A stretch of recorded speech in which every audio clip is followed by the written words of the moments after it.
नमस्कार। देखिए, आज डानकुनी म्यूनिसिपैलिटी 20 नंबर वार्ड में एक महिला के मृत्यु के बाद जिस तरह से तृणमूल के नेता प्रोपेगेंडा फैला रहे हैं, इससे स्वाभाविक समझ में आता है कि ये एसआईआर को लेकर के कितना बड़ा छीछा लेदर करने वाले हैं बंगाल में। पहली बात तो ये है कि इनको ये समझ में नहीं आता कि संवैधानिक पद पे रहते हुए भी चीफ मिनिस्टर साहिबा के नेतृत्व में, उनके संरक्षण में, उनके बड़े बड़े मंत्री, बड़े बड़े विधायक, बड़े बड़े मेयर, उनके भतीजे तक और उनके जितने भी काउंसिलर एमएलए हैं, अब कोई भी किसी भी तरह से अगर उनकी मृत्यु हो रही है तो उस पर भी ये खेला कर रहे हैं। वो सीधे बोल रहे हैं कि एसआईआर सुन करके इनका मृत्यु हो गया। अब इनके समझ में ये आना चाहिए कि भैया एसआईआर तो पहला बार नहीं हो रहा है, एसआईआर तो पहले भी हुआ है, लेकिन आप लोग ये तृणमूल गवर्नमेंट, तृणमूल सरकार इतना ज़्यादा बंगाल के जनता को पैनिक में क्यों डाल रही है? एसआईआर तो अच्छा चीज़ है। एक जो बिल पास हुआ है पार्लियामेंट में, जिसको पूरा देश मान रहा है, जिसके हर स्टेट के चीफ मिनिस्टर मान रहे हैं, ऑलरेडी ये बिहार में हो भी चुका है एसआईआर संशोधन बिल है, ये हो ही सकता है। आज जो मर चुके हैं, अगर उनको इस बिल के माध्यम से ठीक किया जा रहा है, क्या खराबी है? जिनका पूरा डॉक्यूमेंट्स नहीं है वो इसका फॉर्म को फिलअप नहीं कर पाएंगे, जिनका पूरा डॉक्यूमेंट्स है वो कर पाएंगे। जो भारतीय मूल के मुस्लिम हैं, उनके पास सारा डॉक्यूमेंट्स है, वो उसको पूरा करेंगे। जो हमारे हिंदू माँ बहन बांग्लादेश से भी आई हैं, जिनको वहाँ से प्रताड़ित किया गया, जो भाग के आए हैं, हम लोग का जो सीए है उसके माध्यम से उनको प्रमाणित किया जाएगा। ये तो बहुत सुंदर एसआईआर वाला जो संशोधन बिल है, बहुत बढ़िया बिल है।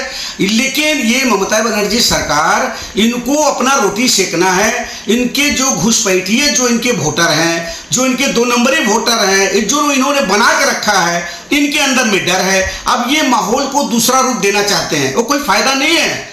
इलेक्शन कमीशन ने तो स्पष्ट रूप से कहा है, क्लियर कहा है उन्होंने कि जिनका पूरा डॉक्यूमेंट्स है वो फॉर्म फिलअप करेंगे, जिनका नहीं है वो नहीं कर पाएंगे। आज कोई भी व्यक्ति का 2 वोट कार्ड क्यों होगा? अगर 2 है तो एक बातिल होगा, एक चलेगा। ये तो सिंपल सा चीज़ है, बढ़िया चीज़ है। जो हमारे यहाँ पे पुराने मुस्लिम भाई बहन हैं, उनका सारा डॉक्यूमेंट्स है, वो इसको फॉर्म को फिलअप करेंगे। लेकिन जो बांग्लादेश से आए हुए हैं, अगर उनके पास डॉक्यूमेंट्स है तो वेल गुड है, लेकिन नहीं है तो उनको जाना पड़ेगा। तो इस चीज़ को तो कोई डिनाई नहीं कर सकता। लेकिन जो इनकी पॉलिसी है ममता बनर्जी की, यहाँ के तृणमूल सरकार की जो पॉलिसी है कि ये 2 नंबरी वोट से जीतती हैं, उसी के आधार पे इनका इलेक्शन होता है। तो मैं क्लियर बोलना चाहता हूं कि कोई भी प्रोपेगेंडा नहीं चलने वाला है और किसी भी तरह का पैनिक होने का जरूरत नहीं है। सभी मैं बंगाल के नागरिक भाई से बोलना चाहता हूं, यहाँ के पब्लिक से और यहाँ के लोगों से मैं निवेदन कर रहा हूं कि किसी भी तरह से पैनिक होने की कोई ज़रूरत नहीं है। किसी भी हमारे हिंदू भाई बहन का नाम बातिल नहीं होगा, कोई भी जो हमारे भारतीय मूल के मुस्लिम हैं उनका नाम बाद नहीं होगा। जो यहाँ पे रोहिंग्या अनुप्रवेशी हैं, उनका नाम अगर डॉक्यूमेंट्स नहीं देते हैं तो बाद होगा, उनको कोई नहीं बचा सकता। और एसआईआर जो हमारे इलेक्शन कमीशन ने कहा कि एसआईआर के लिए सिंपल सा बात है, नो एसआईआर नो इलेक्शन। इसका मीनिंग यही है कि अगर एसआईआर नहीं होगा तो यहाँ पे इलेक्शन नहीं होगा। जैसे ही विधानसभा का समय समाप्त होगा, जैसे विधानसभा भंग हुआ, रूल ऑफ प्रेसिडेंट हो जाएगा। सिंपल सी बात है, रूल ऑफ प्रेसिडेंट के बाद एसआईआर भी होगा और इलेक्शन भी होगा। उसके बाद जनता को जो चुनना होगा, जिस सरकार को चुनना होगा उसको चुनेगी। इस पे इस तरह का प्रोपेगेंडा, इस तरह का राजनीति, इतनी गंदी, इतनी ओछी राजनीति जो यहाँ की तृणमूल सरकार कर रही है, भाई इसको यहाँ की जनता कभी भी इसको स्वीकार नहीं करेगी।